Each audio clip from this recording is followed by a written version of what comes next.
Welcome to the video series on mythology and its connection to humanities. Mythology is a fascinating study of various stories that help provide answers to questions that humans tend to have. Mythology provides a purpose for being as well as explanations. Humans are reasoning creatures, and they have an internal force that drives them to find answers and explanations for phenomena and events. Long before Google was providing answers to burning questions, stories were created that explained the unexplainable. Oral tradition, passing things down verbally, was prevalent before writing was ever used. Origins and myths helped explain and answer questions about being and existence and creation. So, what is a myth? Well, Merriam-Webster defines myth as a popular belief or tradition that has grown up around something or someone, especially one embodying the ideals and institutions of a society or a segment of society. So mythology can be collective. It can be shared by a community, a religion, a culture, but it can also be very personal and exclusive to a particular individual. Each of us has a personal mythology, a collection of our beliefs, which is built from our experiences, our environments, and the influences of our families and our friends. For this course, we will be defining mythology as any belief that significantly influences a person or a group's thoughts and behaviors. And a myth is a story that a culture assumes is true. Your belief system rules your life. What we do in our lives is a direct result of what we believe to be true. Our artistic expressions, in particular, are products of our beliefs. Such beliefs certainly are not restricted to the ignorant and superstitious. There are entire cultures that are subject to mythology. Myths are as real as human concerns are real. Society loses its soul when it can no longer experience myth. And we'll talk a lot about Native American culture. And in that culture, there's a storyteller. There is somebody who passes down the tribe's stories. Children would be told the stories over and over to learn them and memorize them. The myths in the culture had to be maintained for future generations so they wouldn't be lost. Mythology is a word used to describe all myths of a particular society. Every culture has its own myths that help us understand its customs and its ways of viewing the world. While some aspects of these myths have remarkable similarities across cultures, others have peculiarities that are specific to that land. Sometimes it's possible to trace the inheritance of a part of a myth as it's passed from culture to culture. Here we look at 4 different types of myths and how they show up in cultures across the world. Again, for example, think about the Native Americans. They have myths within their tribe or within a type of Native American that explain how the earth and man were created, for example. Those are called creation myths. They have some similarities, but each of those different tribes' myths about how creation happened are quite different. The personal myth. The journey of life is the search for the self, for the personal myth, which is veiled in the local and the immediate. As individuals and groups, we need to put our personal myths into proper relationship with that human myth. We need to rediscover the magic or the unknown in life. The hero plays a big role in all cultures. And Joseph Campbell, we're going to talk a lot about him, and this is a famous quote from him. A hero is someone who has given his or her life to something bigger than oneself. Now, here you see kind of a visual of the hero's journey. There's a call to adventure, there's a threshold, there are mentors and helpers that help the hero deal with challenges and temptations. They delve into the abyss, death, or rebirth. They transform, they atone, and they return. Now, Joseph Campbell, as I mentioned, was an American mythologist, writer, and lecturer. He came up with the idea of the hero's journey. He also called this the monomyth, which has become the template for pretty much all stories. It centers around a hero going on an adventure during which he battles against challenge and wins or is transformed. Campbell believed that we each have a quest and that the hero has 1,000 faces. Um, the hero's quest is the archetype, um, and it's very pervasive. And Campbell outlined its model step by step. He describes myths as music we dance to, even when we cannot name the tune. Of all the mythical songs, the hero's quest is one that touches us profoundly. And here is an even better visual of Joseph Campbell's monomyth. So, it starts off in the everyday world. There's a call to adventure. Here's the first, the resistance and commitment. There are all kinds of trials and tribulations that are faced. There's a supreme ordeal. There's a transformation.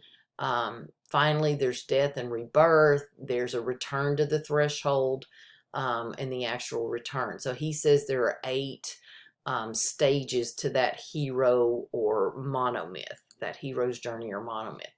So first we have to talk about the hero persona. While many heroic figures perform quests and daring tasks, only a few rise to the level of superhero. So we've got heroes and we've got superheroes. The hero image is present in all cultures. These types of heroes represent the best attributes of their people and often preside over a golden age. So we've had examples of like King Arthur, and we've had King Solomon of Israel, the mysterious Christian priest Prester John. Prester John was supposedly the king of a hidden Christian kingdom that was a wealthy paradise. And in the Middle Ages especially, many searched for the kingdom in Asia and Africa. So the reign of heroes. The reign of these world heroes is often foretold or ordained by the gods or the seers, and this is true for King Arthur and also for the Christian hero Jesus. They often have lineages that link them to gods or to past heroic kings. Some mature very early, like King Arthur, Buddha, Hercules, the Babylonian character Gilgamesh, which we mentioned, or will mention in chapter 1.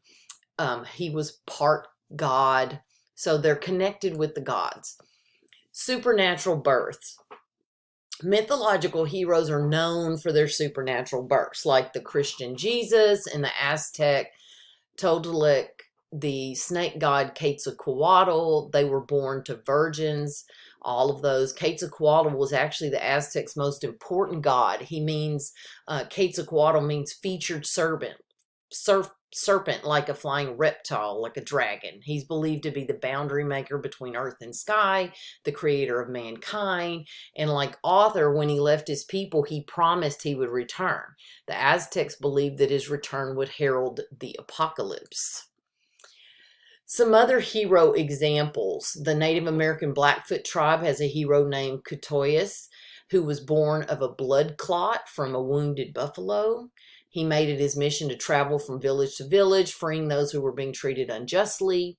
We have Heracles, also known as Hercules, the Greek Hercules. He's fathered by the god Zeus. Buddha was born from his mother's dreams. There are threats to the heroes. Many of their lives are threatened from birth. The threat could come from other kings, monsters, jealous relatives, as in the case of Jesus, Ketosis, and Hercules. Often they're hidden and they're raised by people other than their families. We have the biblical character Moses. He's hidden in a basket until he's rescued. Hercules is left in the wild until Hera, the queen of the gods, is fooled into suckling him, and which guarantees him immortality. Some have supernatural protection, like Arthur. He was protected by Merlin. So there's the quest cycle. The cycle of the hero's quest typically begins in the hero's ordinary world when he or she receives this call to adventure from a herald. Most heroes don't want to answer that call. They're like, no, you've got the wrong person, not me. Until some mentor might reassure them that they are the person and they are capable of doing this. After this meeting with the mentor, they enter the world of the quest. They meet allies, so friends and enemies along the way, and they are tested quite frequently. As they near the source of their quest, they usually face one final ordeal. Upon their success, they take the object of their quest and they make their way home. The way home isn't always easy either, but eventually they return to the ordinary world with their prize. So let's talk about this call to adventure. The hero can receive that call to adventure in different ways.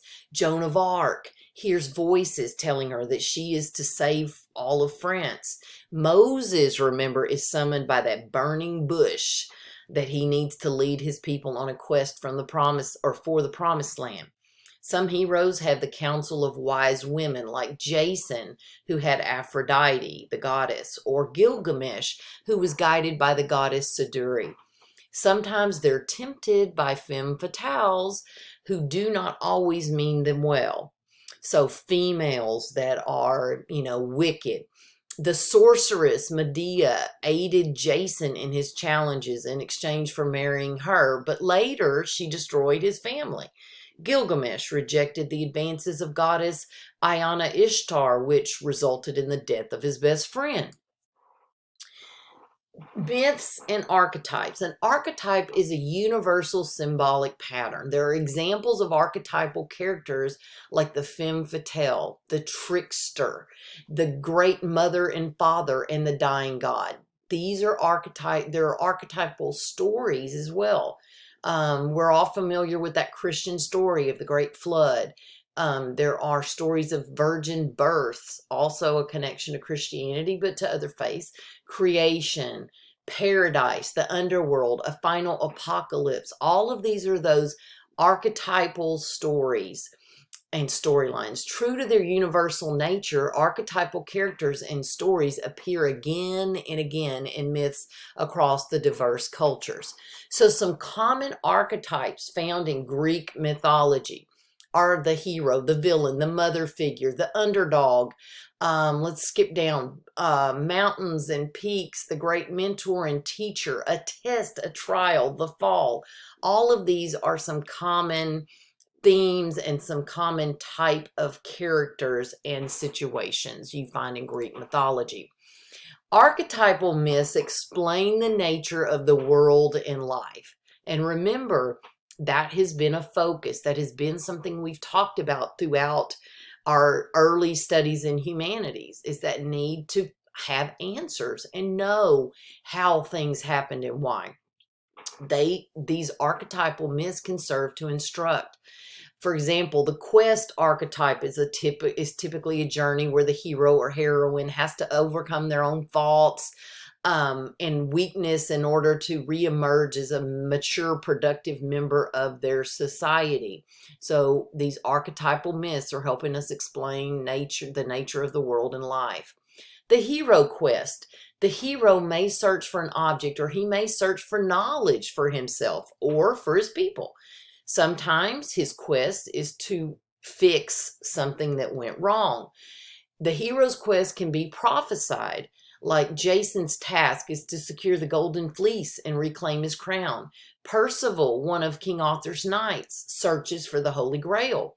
The Babylonian hero Gilgamesh, afraid of death, searches for immortality. Bronn, the Irish equivalent of the Greek voyager Odysseus, sails for centuries on a quest for the lands beyond the sea. Now, there are some typical features or archetypal characters. The Great Mother. This is a universal archetype that's featured in the Queen of Sheba myth.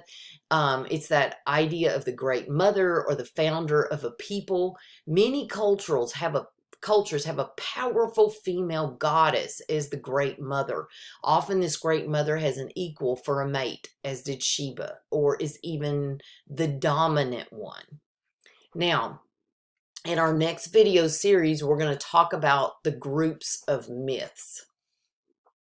This concludes part 1 of our mythology video series.